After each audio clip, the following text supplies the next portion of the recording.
of the room. The woman rushed out of her nightgown and put on a pair of step-ins. She turned to the bed from which she had risen and called, "Vera, get up from there."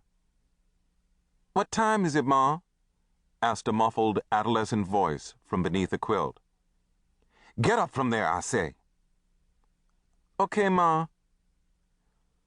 A brown-skinned girl in a cotton gown got up and stretched her arms above her head and yawned. Sleepily, she sat on a chair and fumbled with her stockings. The two boys kept their faces averted while their mother and sister put on enough clothes to keep them from feeling ashamed, and the mother and sister did the same while the boys dressed. Abruptly, they all paused, holding their clothes in their hands, their attention caught by a light tapping in the thinly plastered walls of the room. They forgot their conspiracy against shame, and their eyes strayed apprehensively over the floor. "There he is again, Bigger!" the woman screamed, and the tiny one-room apartment galvanized into violent action. A chair toppled as the woman, half-dressed and in her stocking feet, scrambled breathlessly upon the bed. Her two sons, barefoot, stood tense and motionless, their eyes searching anxiously under the bed and chairs.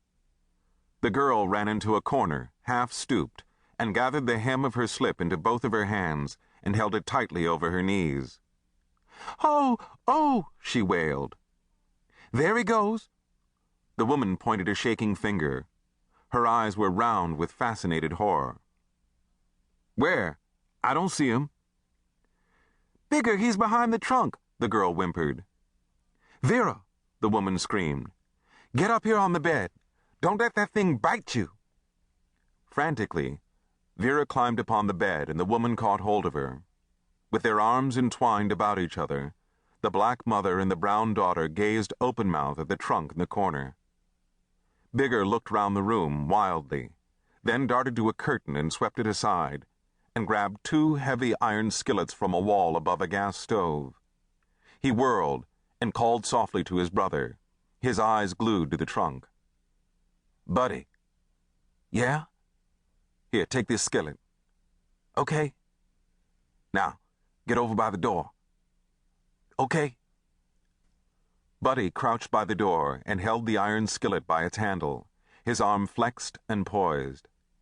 Save for the quick, deep breathing of the four people, the room was quiet. Bigger crept on tiptoe toward the trunk with the skillet clutched stiffly in his hand, his eyes dancing and watching every inch of the wooden floor in front of him. He paused, and without moving an eye or muscle, called, "Buddy." "Huh?" "Put that box in front of the hole so he can't get out."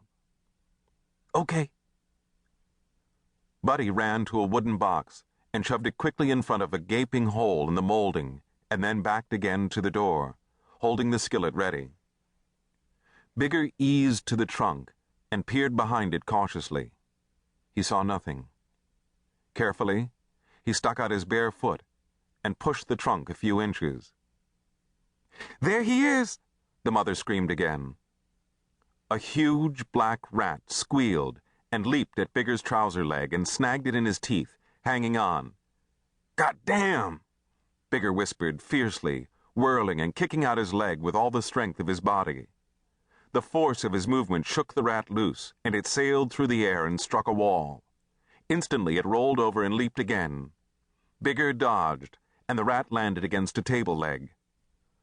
With clenched teeth, Bigger held the skillet. He was afraid to hurl it, fearing that he might miss. The rat squeaked and turned and ran in a narrow circle, looking for a place to hide.